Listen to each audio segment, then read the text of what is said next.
Greetings, movie nerds. Abby here once again with yet another double whammy video.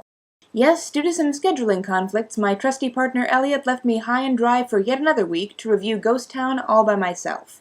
But he tells me that he'll be around this weekend, so I'll forgive him. Ghost Town, by the way, was a delightful movie. Really, really wonderful. I don't think I've enjoyed a romantic comedy so much since Love Actually. And really, it reminded me a lot of the old Tom Hanks, Meg Ryan movies, like Sleepless in Seattle or You've Got Mail. Just very sweet, cute, comfortable, quippy, funny. Really things that I enjoy in movies, and particularly I think it's a good date movie because both guys and girls can enjoy the humor for different reasons. So if you're looking to take that special someone out on a date this weekend, I would highly suggest going to see Ghost Town. You will have a wonderful, wonderful time. This week, we're going to be reviewing Miracle at St. Anna, which, by the way, got a whopping 19% on RottenTomatoes.com, so it should be an interesting viewing. We'll see how that goes. But as for the challenge, I could pick, your favorite Spike Lee movie, but I think that'd be a little bit too easy and really not as creative as I'd like. So, we're going to switch it up a little bit. See if we can throw something in here to make it just a little more interesting.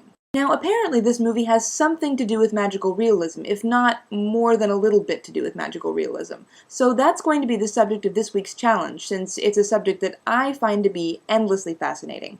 So, come up with a good movie that has to do with magical realism, and tell me about it. My pick is going to be Denis Arcand's movie, The Jesus of Montreal, which is a movie that came from Quebec in, I think, the 80s, maybe the early 90s, about a group of actors putting on a passion play for a Catholic church in Montreal.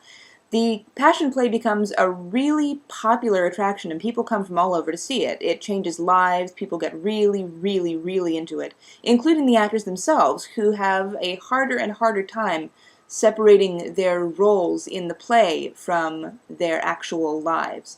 Particularly the guy who plays Jesus, the actor in the film who is portraying Jesus, becomes more and more like a Christ figure himself, which is kind of where the magical realism kicks in. He begins behaving like Jesus. He even at the end goes through an act of self-sacrifice, which mirrors that of Christ. And it's really a pretty compelling movie, very interesting, and definitely worth watching. If you're interested at all in checking out a good movie about religion or about magical realism, you should definitely check out The Jesus of Montreal. It's fantastic.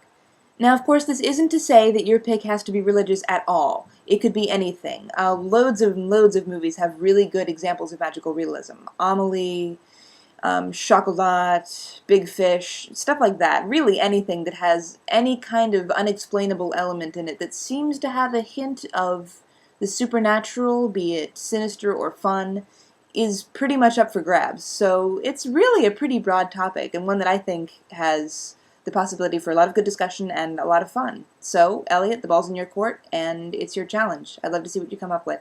That's all for me, movie nerds. You'll see Elliot next, and hopefully you'll get to see both of us doing a review this weekend. Till then, have a good week.